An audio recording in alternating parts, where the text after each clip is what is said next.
তালের কেক তো আমরা কম বেশি তৈরি করে থাকি, তবে এই তালের কেক তৈরি করে নিলে বুঝতেই পারবে না। আর এই কেকটা এত বেশি স্পঞ্জি এবং সফট হবে, তার সঙ্গে যে তালের ফ্লেভারটা থাকে সেটাও কিন্তু থাকবে না। এইভাবে তালের কেক তৈরি করে নিলে পরিবারের সবাই কিন্তু খুশি হয়ে খাবে। আসসালামু আলাইকুম, ওয়েলকাম টু পারভিন রান্নাঘর। তো কিভাবে এই তালের কেকটা তৈরি করে নিয়েছি চলুন একবার দেখে নেওয়া যাক। এখন তালের কেক তৈরি করে নেওয়ার জন্য সর্বপ্রথম আমাদের নিতে হবে ডিম। তো এখানে আমি 3টে ডিম নিয়ে নিচ্ছি, তবে চাইলে কিন্তু এখানে আপনারা 2টো ডিম ব্যবহার করতে পারবেন। এখন মিষ্টির জন্য ব্যবহার করব চিনি, তবে আমি চিনিটাকে গুঁড়ো করে নিয়েছি। এখানে হাফ কাপ চিনি একটু উঁচু করে দিয়েছি, সেটা দেখে বুঝতে পারবেন। সেম পরিমাণে চিনিটা ব্যবহার করলে দেখবেন পারফেক্ট একটা মিষ্টি তৈরি হচ্ছে। একই সঙ্গে দিয়ে দিব সাদা তেল 1/3 কাপ। ব্যাস সব কিছু উপকরণ এখন একসঙ্গে খুব ভালোভাবে মিক্স করে নিতে হবে।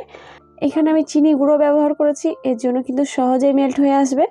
যদি আপনারা চিনি গুঁড়ো না ব্যবহার করে গোটা ব্যবহার করেন সেক্ষেত্রে একটু সময় লাগবে।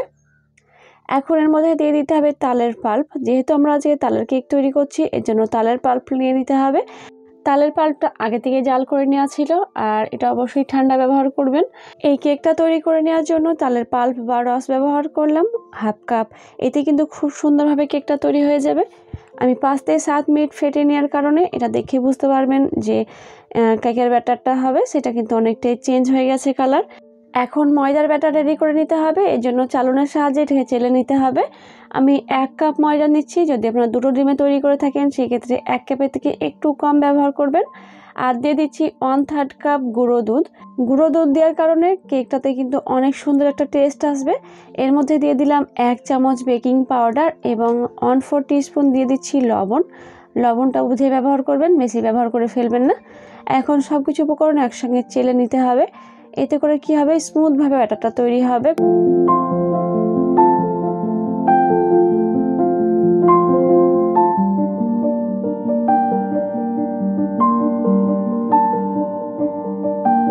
সব কিছু উপকরণ একসঙ্গে চেলে নেওয়ার পর এখন একই সাইডে 5 থেকে 7 মিনিট এই ব্যাটারটাকে রেডি করে নিব। এরই মধ্যে দেখবেন ব্যাটারটা খুব সুন্দরভাবে স্মুথ হয়ে গেছে।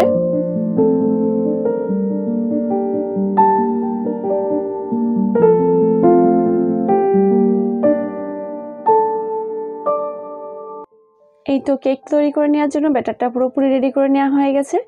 আর আমি 5 থেকে 7 মিনিট একই সাইডে ঘুরে ঘুরে তৈরি করে নিয়েছি।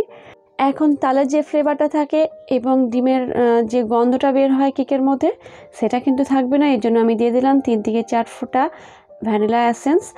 একদম অল্প পরিমাণে দিয়ে দিলাম, এতে কিন্তু অনেক সুন্দর একটা ফ্লেভার আসবে আর কেকটা অনেক সুন্দরভাবে তৈরি হবে।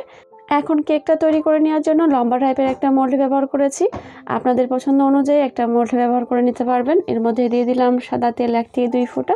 মোল্ডের সব সাইডগুলো কিন্তু আমি তেল ব্রাশ করে নিলাম। এরপর দিয়ে দিব ময়দা।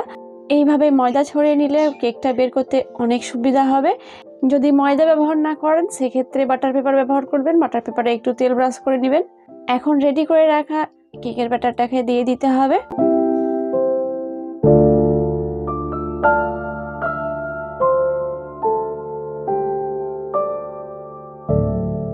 কেকের ব্যাটারটা রেডি হয়ে গেলে এভাবে 2 থেকে 3 বার ট্যাপ করে নেবেন, দেখবেন কেকের মধ্যে কোনো রকম ছিদ্র তৈরি হবে না।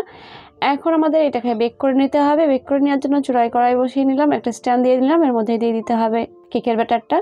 এইভাবে দেওয়ার পর একটু সোজা করে বসিয়ে দিতে হবে, যেহেতু আমার এটা বেঁকেই গেছিলো আর বেঁকে যাওয়ার কারণে সমানভাবে এটা হয়নি। আর তার সঙ্গে আমি একটা বাটার পেপার ব্যবহার করেছিলাম, আর এই বাটার পেপার দেওয়ার কারণে এটা অনেক বেশি ফুলেছিল। ফুলে যাওয়ার কারণে উপরটা কিন্তু একদম দেখতে ভালো হয়নি। তাই আপনারা কিন্তু এখানে বাটার পেপার ব্যবহার করবেন না, শুধুমাত্র ঢাকা দিয়ে এটা বেক করে নেবেন।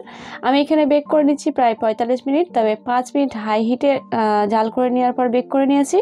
এরপর 45 মিনিট একদম লো আঁচে করে নিয়েছি। আর এর মধ্যে বাটার পেপারটা দেওয়ার কারণে উপরটা দেখে বুঝতে পারবেন কতটা খারাপ হয়ে গেছে দেখতে।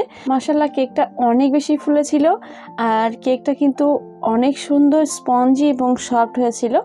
কেকটা ঠিকমতো বেক হয়েছে কিনা একটা কাঠি দিয়ে চেক করে দেখে নেবেন। কাঠিটা যখন ক্লিন আসবে তার মানে বুঝতে হবে কেকটা হয়ে গেছে। চুলার জাল অফ করে নামিয়ে নেবেন। কেকটাকে ঠান্ডা করে নেওয়ার পর বের করে নেবেন। যদিও আমার হাতে অতটা সময় ছিল না ঠান্ডা করে নেওয়ার, আমি গরম থাকা অবস্থায় এটাকে বের করে নিচ্ছি।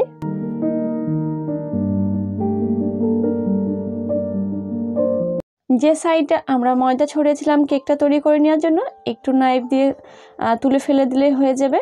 মাশাআল্লাহ, কেকটার কালার কত সুন্দর এসছে দেখেই বুঝতে পারবেন। এটা এখন আমি কেটে দেখাচ্ছি, তাহলে আপনাদের বুঝে নিতে সুবিধা হবে এটা কতটা স্পঞ্জি হয়েছে। কেকটা এত বেশি স্পঞ্জি এবং নরম হয়েছিল, যেটা না তৈরি করে খেলে বুঝতেই পারবেন না এটা তালের কেক তৈরি করা হয়েছে।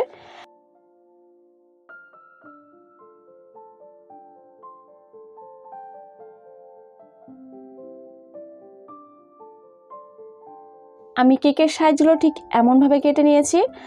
আপনাদের কাছে যেমনই ভালো লাগে না কেন সেইভাবে কেটে নিতে পারবেন। আজকের কেকের রেসিপিটি আপনাদের কাছে কতটা ভালো লেগেছে অবশ্যই জানাবেন। ভালো লেগে থাকলে অবশ্যই একবার ট্রাই করে দেখবেন, আশা করছি আপনাদেরও অনেক বেশি ভালো লাগবে। রেসিপিগুলো যদি ভালো লেগে থাকে এবং এমনই রেসিপি পাওয়ার জন্য চ্যানেলটিকে অবশ্যই সাবস্ক্রাইব করে নিতে হবে। পাশে থাকা বেল আইকনটি প্রেস করে অল করে রাখবেন, তাহলে পরবর্তী রেসিপি সবার আগে আপনার কাছে পৌঁছে যাবে। তাহলে আজকের মতো এইটুকুই, আবারও কোনো নতুন রেসিপি নিয়ে হাজির হব। ততক্ষণ পর্যন্ত সবাই অনেক বেশি ভালো থাকবেন, সুস্থ থাকবেন। আল্লাহ হাফেজ।